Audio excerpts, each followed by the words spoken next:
Olá pessoal, como é que estão passando essa quarentena?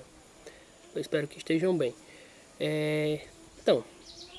Esse vídeo eu estou gravando para falar para vocês que a partir de agora a gente vai iniciar uma nova forma de trabalho. Vamos voltar ao que a gente vinha trabalhando durante o ano. E isso significa que a partir de agora a gente vai ver conteúdo que a gente já vinha vendo no início, né? Cada turma com o seu tema e vamos continuar trabalhando com a plataforma e buscar trabalhar com 3 materiais, tá? Vamos trabalhar com a videoaula, vamos trabalhar com textos e com os exercícios, com as atividades que sempre tivemos. Vai ter alguma semana que a gente não vai ter todos os 3, né? Vai ter ou uma videoaula e um exercício, ou um texto e um exercício, mas o meu objetivo é para que tenha os 3, tá?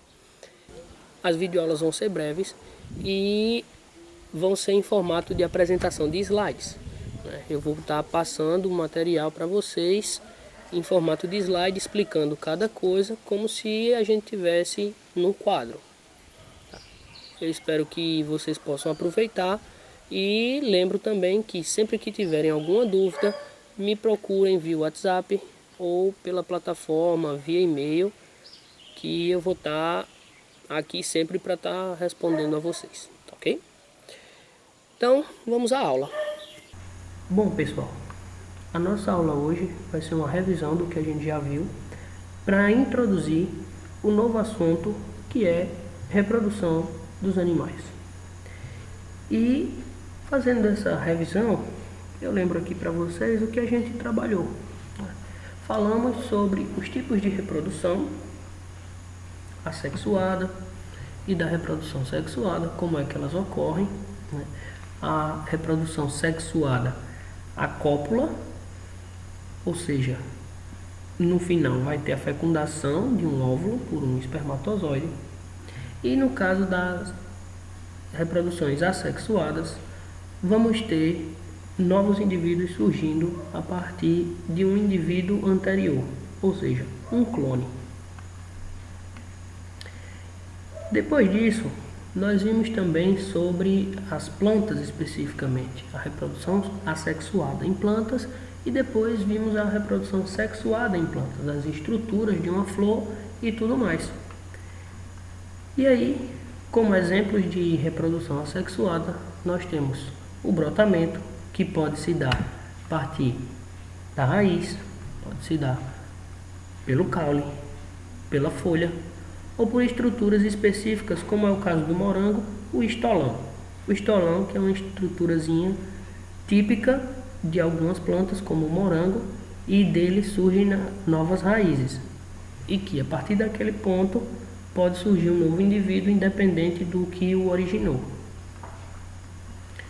Temos também a estaquia, que nada mais é do que retirar algumas partes da planta, alguns galhos da planta, e colocar no solo para que ele também enraize, né? Esse daí é uma técnica muito utilizada hoje na propagação vegetativa de plantas para produção em massa, né, de algumas frutíferas, principalmente comerciais. Temos a mergulhia, que também é uma outra técnica. Essa, inclusive, acontece naturalmente, né? Aqui vocês podem ver um exemplo, né? A mergulhia que acontece aqui, não sei se vocês conseguem ver todos esses galhos entrando no solo, saindo do solo, entrando, saindo em vários pontos da região. Esse aqui é o maior cajueiro do mundo, né? É essa estrutura inteira aqui, essa parte verde aqui da imagem é todo um pé de caju, é um só. Se você tirar uma folha desse ponto e outra desse outro lado, elas são geneticamente idênticas, porque foi um único pé que sofreu diversas mergulhias e não sofreu nenhuma retirada de suas estruturas, ou seja, não foi cortado, não foi serrado nenhum dos galhos, como dá para ver nessa imagem aqui. Depois que ela desenvolve raiz nesse ponto vermelhinho aqui, você pode cortar o galho que estava encostando no solo e aí você vai ter duas plantas, essa daqui e a do outro lado uma outra planta. No caso do cajueiro não aconteceu isso porque ele foi natural. Artificialmente se faz dessa forma, colocando um grampo, um arame, alguma coisa para segurar a estrutura do galho no solo, para que ele crie raiz e dali ele possa se desenvolver. A alporquia, se vocês notarem, todas as propagações assexuadas de plantas, elas buscam criar raízes das estruturas para que elas possam se desenvolver no solo. Então, a alporquia não é diferente, é a retirada de uma parte do caule, de um galho de uma planta, coloca-se o substrato e depois enrola com um saco plástico para que esse substrato fique ali por algum tempo. Depois de algum tempo, ele úmido, ele vai induzir a criação de raízes e a partir desse ponto pode ser cortado e o galho que criou novas raízes pode ser colocado no chão, como é o caso desses aqui. Essas estruturas aqui já foram cortadas, ó. Pode ver que tem um pedaço do caule aqui embaixo, outro aqui, e isso tudo aqui enraizado. Então, colocando isso aqui no solo, ele vai se desenvolver bem e vai conseguir produzir novos frutos geneticamente idênticos à planta que deu origem a esses galhos aqui acima. Por último, temos a enxertia, que é uma técnica em que ela não acontece naturalmente e as pessoas elas procuram colocar plantas produtivas diferentes em galhos ou em estruturas de plantas que tenham características diferentes para se desenvolver melhor ou para dar uma, digamos assim, acelerada na sua produção. É bastante variado as técnicas e tem diversas aplicações, principalmente no ramo da floricultura, e ela consiste em partir um pedaço de um galho e colocar numa estrutura que já está fixada no solo para que ela possa se desenvolver, adquirindo características de uma e pegando os nutrientes da outra. E aí a gente chega na reprodução sexuada das plantas. As estruturas que a gente tem nas flores, geralmente, como a gente viu, são as partes estéreis e as partes férteis, as partes reprodutivas literalmente falando. A parte estéril, ela tem a função, no caso das pétalas, em que o seu conjunto chama-se corola, tem a função de atrair os agentes polinizadores, como é o caso aqui do beija-flor.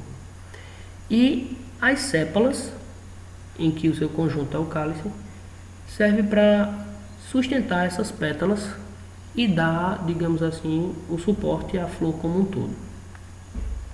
Já na parte fértil, a gente tem a estrutura feminina, que é o gineceu, o conjunto dela, em que aqui a gente tem a representação do estigma, que é a entrada, e o estilete, que é o percurso por onde vai passar o gameta masculino até chegar numa região chamada ovário, onde a gente vai encontrar o óvulo.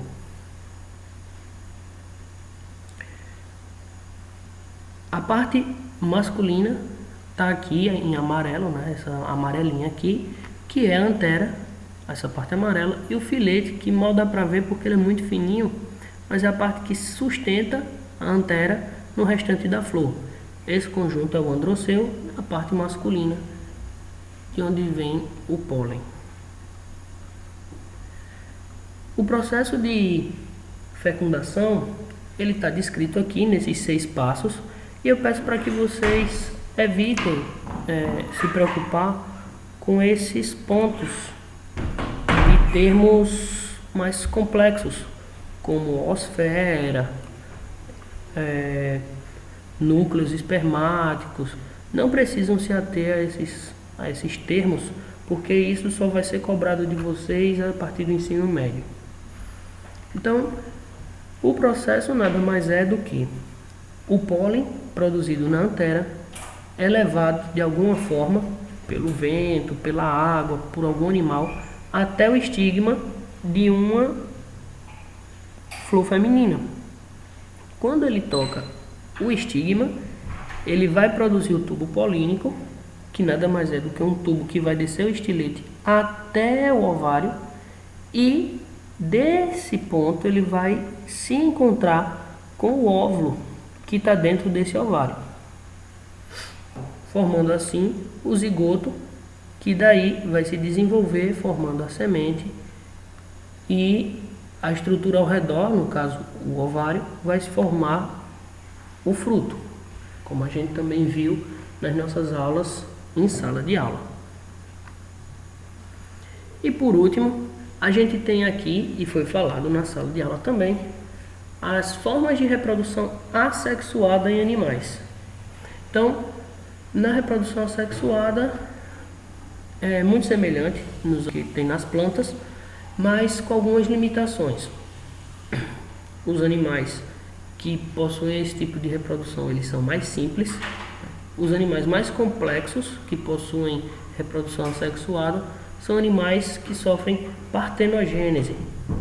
E esse assunto, de fato, ele é uma novidade para vocês, porque a gente não falou em sala de aula, mas tem texto complementar para vocês, tá? Acompanharem, darem uma lida para entender melhor. Mas os outros vocês já sabem muito bem. O brotamento, semelhante ao que acontece nas plantas, uma estrutura animal forma um broto novo, que ele pode ser retirado dali e ele vai conseguir sobreviver sozinho. Isso aqui ocorre com esponjas e ocorre também com hidras. Isso aqui é um animal, um quinidário, e essa estruturazinha aqui, ó, digamos assim, é um novo ser que brotou na lateral e que em breve ele vai sair daqui, geneticamente igual à estrutura que a gente chama de mãe ou pai, a estrutura de origem. A fragmentação também é uma outra técnica de reprodução assexuada, que consiste em partir pedaços do animal, e desses pedaços e do que sobra, eles passam a se desenvolver formando novos organismos também geneticamente idênticos.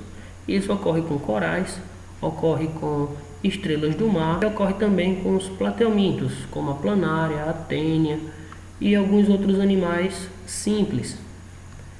E a partenogênese, eu quero dar um pouquinho de mais ênfase nesse aqui, consiste em que os animais mais complexos possuem a capacidade de se reproduzir sexuadamente, ou seja, o gameta masculino encontra o feminino e gera um óvulo, um zigoto, um ovo, e esse ovo se desenvolve num novo organismo.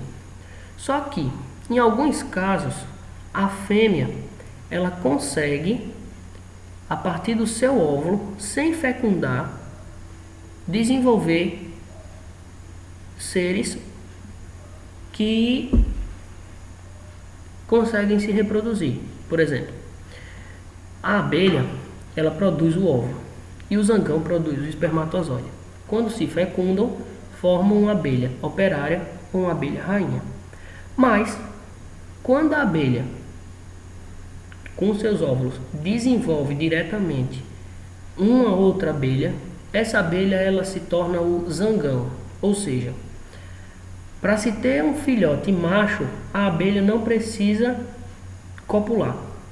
Já para ter um filhote fêmea, é preciso haver a cópula, é preciso haver a fecundação de gametas.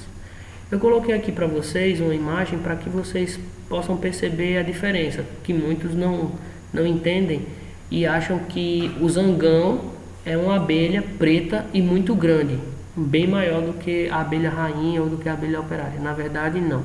Aquela abelha que vocês veem preta, que o pessoal chama de zangão, nada mais é do que uma espécie de abelha. Pode ser fêmea, pode ser macho, mas é uma outra espécie. Se a gente falar de apis, que é a abelha que produz o mel, aquela amarelinha com preta, vai ter a rainha, vai ter a operária e o zangão, que são muito parecidos, mas todos com as suas características particulares, mas nada de tão exagerado quanto uma abelha preta gigante, como tem aquela outra do gênero Bombyx. Com isso, a gente encerra a nossa aula e a gente passa para os exercícios.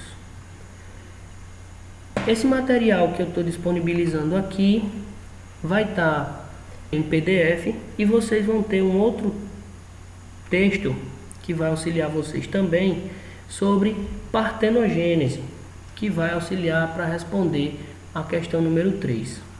Eu espero que tenha sido claro e qualquer dúvida que tenha surgido, qualquer dúvida que vocês tenham de algum momento, tanto das nossas aulas quanto de agora, solicito para que vocês tragam para mim via WhatsApp ou pela plataforma. Eu vou estar aqui aguardando vocês e vai ser um prazer responder às perguntas de todos. Com isso, agradeço e até a próxima.